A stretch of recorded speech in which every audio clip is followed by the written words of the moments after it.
Putri akan tinggal bersama keluarga seorang petani hingga ia berusia 15 tahun. Ratu Jaha juga ingin berniat memindahkan anak laki-lakinya, tetapi karena mereka masih terlalu kecil, sang raja tidak menyetujuinya. Hingga pada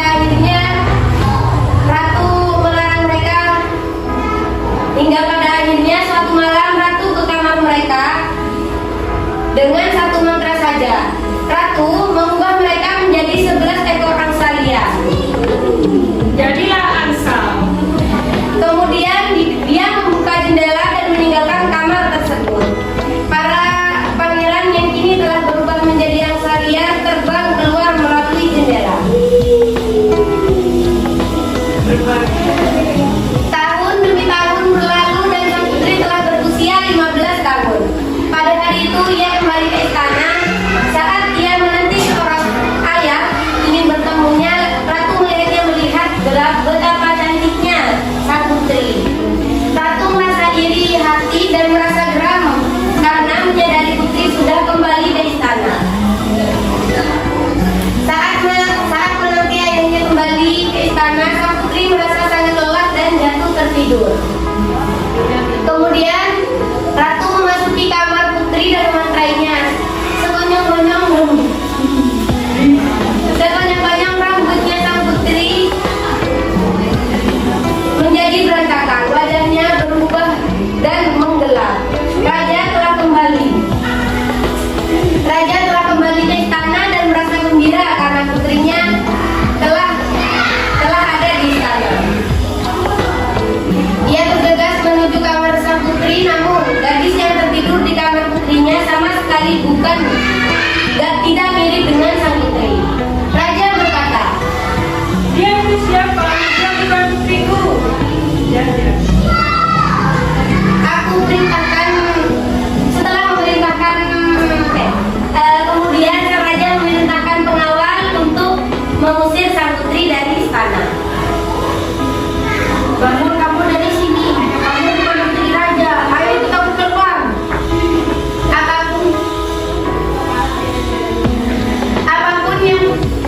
Apapun yang dia katakan ataupun yang dia lakukan tak mampu meyakinkan pengawal untuk mengizinkannya menemui raja. Merasa tidak punya pilihan lain, sang putri meninggalkan istana dan menangis.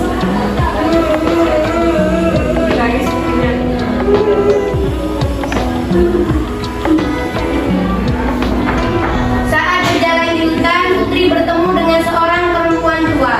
Putri menyapanya dan bertanya, Hai nenek, apakah kau melihat 11 di sini? tidak, aku tidak pernah menemukan 11 putra, tapi aku sering menemukan 11 ekor angsa di dekat pantai. Terima kasih. Sama-sama. Sang putri dengan sedih meninggalkan si perempuan tua lalu pergi ke arah pantai. Tatkala mentari hampir terbenam, 11 ekor angsa itu berubah wujud menjadi 11 pangeran tampan.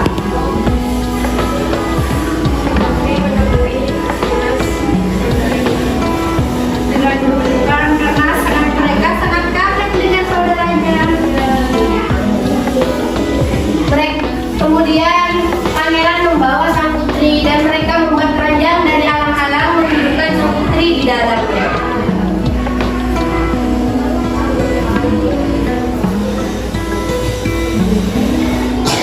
Setelah beberapa lama putri jatuh tertidur dalam mimpinya, putri bertemu dengan peri-peri dari negeri awan.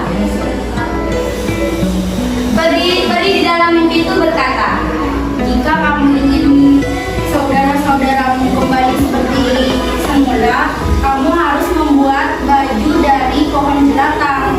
Tapi kamu tidak boleh menceritakan ini kepada siapapun. Dan tiba-tiba putri ini terbangun dari tidurnya.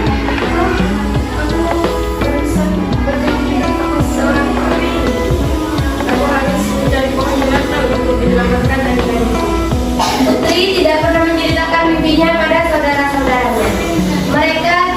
Mereka meninggalkan sang putri pada sebuah pulau terdekat dan berjanji akan segera kembali. Putri mulai mengumpulkan tanaman jelatang untuk dibuat menjadi baju. Namun tiap kali disentuhnya tanaman beracun itu, tanaman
tanaman jelantah.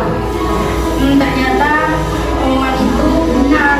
Putri itu adalah seorang penyihir karena dia mengumpulkan pohon-pohon jelantah.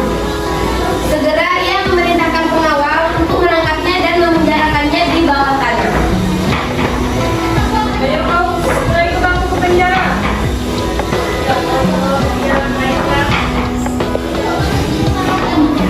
Hari selanjutnya mereka membawa Putri ke tengah kota untuk diadili. Di akhir persidangan ini, Putri akan segera dihukum. Namun tepat ketika hakim menjatuhkan keputusan, tiba-tiba mendarat 11 ekor angsa liar di samping sang putri. Semua orang takjub melihat angsa-angsa liar itu. Putri berkata, Saudaraku, ambillah apa yang pakaianku ada di bawah rokku dan pakailah ya.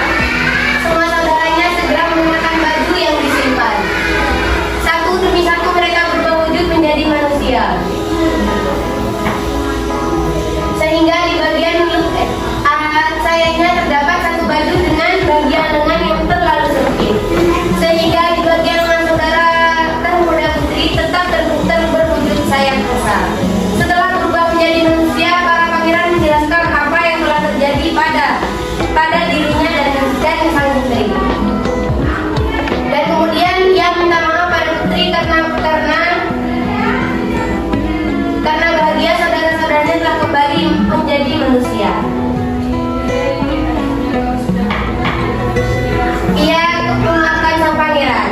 Bersama mereka semua akhirnya kembali ke istana. Sang pangeran akhirnya melamar sang putri. Maukah kau menikah denganku? Baiklah, jika kau ingin menikahiku, kita harus bertemu dengan ayahku dulu ya. Oke. Kemudian ke-11 pangeran kembali pulang ke istana asal. Ayah mereka sangat senang dan terkejut saat bertemu dengan mereka. Mereka menceritakan segalanya kepada sang ayah. Segera sang ayah berkata, Segeralah tangkap ibu penyihir itu dan bawalah ke hadapanku. begitu mengetahui hal itu, ratu menyadari ia akan segera ditangkap, sehingga ia diam-diam